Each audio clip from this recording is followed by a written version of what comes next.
It's a beautiful day in Idaho. I'm at my desk at work, coffee in hand, and I'm looking at my schedule in front of me. And ideally, it should all feel manageable because nothing is really on fire, nothing is collapsing, there are no major crises. But welcome back to Unburdened. I am Madhukar Reddy. In the first episode, we discussed the distinction between weight of life and the weight that we add. Weight of life is family, work, decisions, and so on. And the weight that we add is the invisible burden that we put on ourselves. It's the inner resistance that is holding you back. It is something that is not very obvious as stress. It's a sense that even when things are objectively okay on the outside, something inside is still guarded.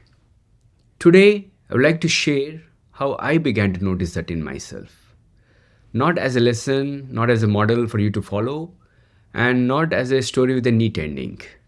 Just the beginning of a shift. See, my single minded pursuit of goals and ambitions, it worked quite successfully for a long time. But slowly, it started to feel as if it was working against me. And instead of pushing harder, I really had to pause and ask, what's actually happening here? But before I begin to describe that shift, I would like to give a small piece of context. Because for me, the pursuit of goals and ambitions, being driven, it wasn't a choice. It wasn't even my personality trait in the beginning. It was plainly survival. I grew up in Hyderabad, India, in a middle class family. And for a while, life was steady. School, sports, and a sense that the world made sense. And then, when I was young, my father left our lives. If you have lived something like that, you know what it does. It changes how you relate to the world. It changes how the world relates to you. It changes what you trust, who you can trust. It changes how you begin to see yourself. In a very natural way, I started to take responsibility of my family, my mother and sister. I wanted to make sure that they are stable and safe.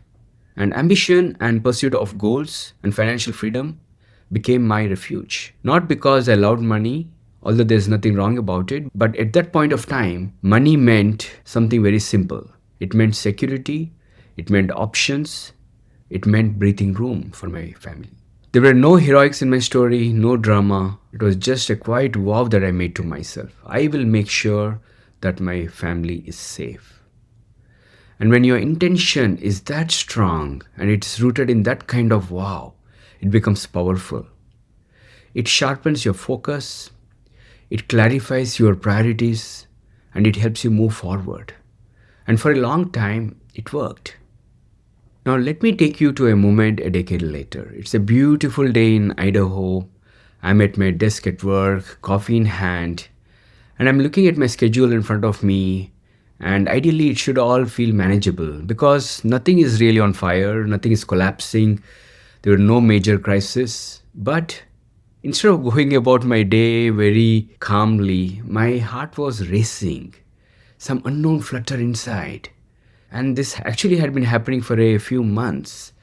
Technically, I was very good at the job that I was doing. But instead of being calm, my mind was replaying scenarios that never existed, like worrying about experimental results that are yet to arrive. I'm mentally rehearsing what I should be saying in a meeting as if there were high stakes in the meeting. And the strange part is, nothing was actually wrong. But inside, it felt as if I was coming undone. Not in a dramatic way, but more like I'm fraying at the edges. The start of each day felt like I'm pushing a heavy door open. And Mondays were worse. One day, as I was walking in the corridor at work, I came across my boss. He slowed down and said half jokingly, Madhukar, why do you always seem as if you're carrying the weight of the world? I froze. I smiled and I walked to my desk. Internally, I was jolted. Not because what he said was harsh, but because he had named something that I hadn't noticed in myself. What did he just say? Weight of the world. For the first time, I now had a label for what I was going through. I remember sitting down and I was just staring at my desk for a whole minute. Those words kept echoing. Weight of the world. It was almost mortifying to admit because nothing in my life looked like a crisis, and yet my body was telling a different story. From that day, I started paying attention to my thoughts and to the way I carried myself through the day. If I am being guarded, am I being tense? And if you have ever had that kind of an experience, like life is fine on the outside, but inside you are still stressed, then you understand what I mean. For most of my life, discipline, grit, determination, it worked. If something was unclear, I studied, I researched, I inquired.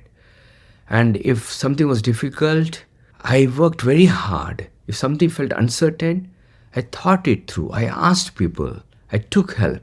And all this, very often it helped. Being driven is a beautiful thing. It builds competence.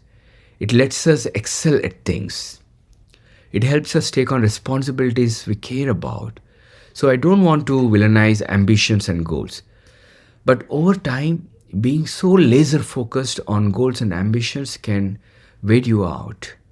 More things that you gain means more things that you have to protect.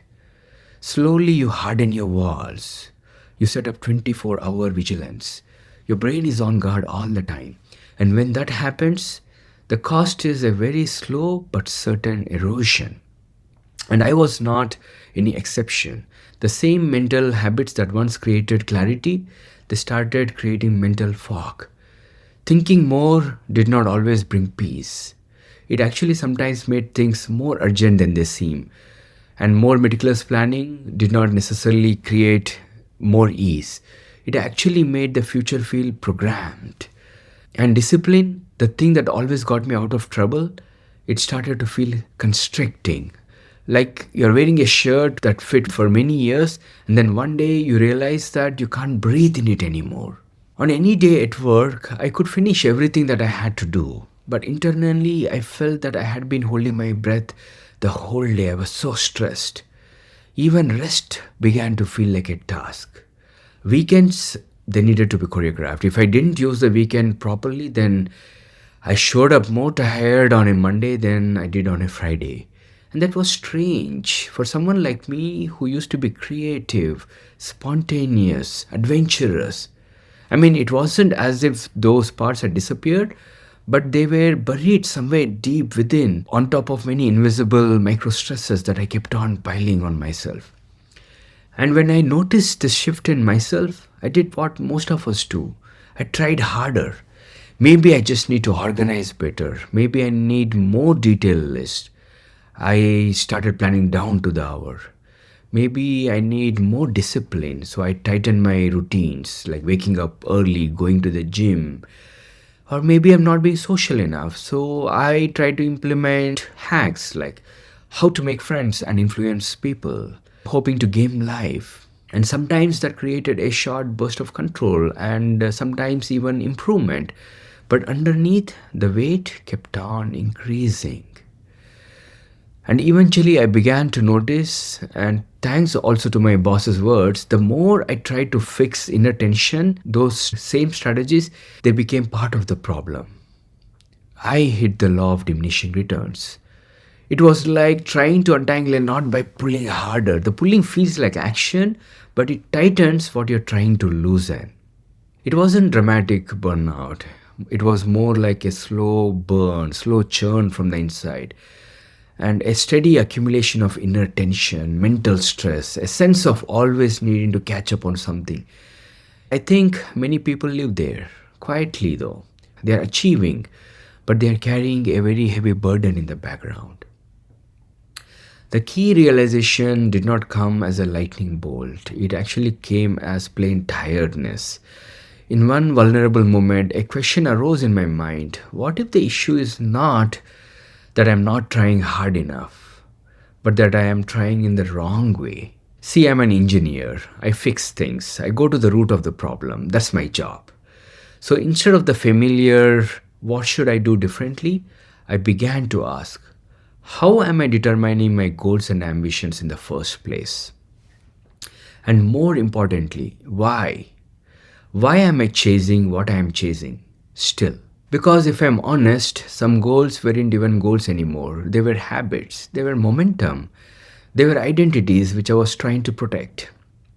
And it was very unsettling to see that I was still running on a script that was written in a much earlier chapter of my life. A chapter where safety wasn't guaranteed, where security had to be earned, where the only way forward felt like forward. What I began to see is that drive can outlive its original purpose. You see, a strategy that once made perfect sense can keep running long after the danger has passed. And when that happens, you don't feel motivated. You feel hunted by your own high standards. There's a deeper part of the story, actually. A moment when life made this deeper exploration unavoidable for me. And I will share it later. It happened in a river in the same Idaho during a rafting trip with friends. An incident that stopped me in my tracks completely. It forced me to pause, reflect, and change direction. But for today, I want to stay with the quieter build up until the dramatic point. Because most of our lives are not created by such dramatic moments, they are forged by everyday experiences, intentions, and the methods that we employ. And for me, the real shift began when I consciously looked out for these old patterns and started becoming curious about what these patterns were protecting and safeguarding. Over time, I became good at it. I began noticing patterns in real time in how we react, how we make decisions, how we try to protect ourselves. For instance, I would go to the mall to buy a shirt or two, and I would feel my body tense up, unable to narrow down the choices in front of me. I used to end up with a splitting headache at the end of the shopping trip. I know it actually does not make any sense, but my body was responding to how it was trained. Now, instead of powering through as before, I started to pause and be aware. Okay. The fear of picking a shirt that I would later not like is showing up as indecision. And I watched this thought, not to eliminate it, not to judge it, just to hold it in my awareness. And strangely, seeing it often weakened it. Because so much inner tension is maintained in our subconscious. And when it becomes conscious, it no longer needs to shout. And that small shift over time creates space and breathing room. What started with my boss's comment gathered momentum after the rafting incident. And I started to clean and remove the many mental cobwebs that I had spun in my head. And energy that was once spent on inner friction now became available for living. I'm sharing this not because my path is special, but because many of us were taught the same message. Keep going, try harder, push more, stay ahead. And yes, sometimes it works, absolutely, until it doesn't. If you recognize yourself in any part of this, let us both be clear. This is not a character flaw, it's a pattern. And patterns can be seen.